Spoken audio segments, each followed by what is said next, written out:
नमस्कार. राज्यात जर बघितलं तर जे आहे सोयाबीनचे बाजारभाव काय आहे ते आज जाणून घेऊयात.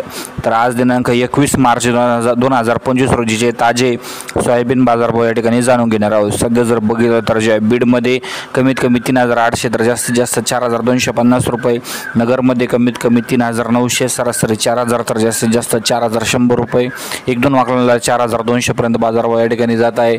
यानंतर जर बघितलं तर जे आहे जालनामध्ये कमीत कमी 3,700 जास्तीत जास्त 4,250, यानंतर उदगीरमध्ये कमीत कमी 3,700 जास्तीत जास्त 4,300 रुपये, यानंतर लातूरमध्ये कमीत कमी 4,000 तर जास्तीत जास्त 4,200 रुपये. यानंतर जर बघितलं तर जे लासलगाव नाशिकमध्ये कमीत कमी 3,700 तर जास्तीत जास्त 4,200 रुपये मार्केट आहे.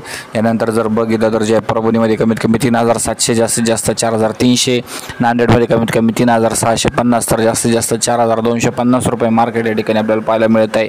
सोयाबीनचे बाजारभाव जे कमीत कमी या ठिकाणी 5,000 रुपये झाले पाहिजे, 5-5,500 रुपये बाजारभाव मिळाला पाहिजे तरच शेतकरी मित्रांना या ठिकाणी परवडेल. धन्यवाद.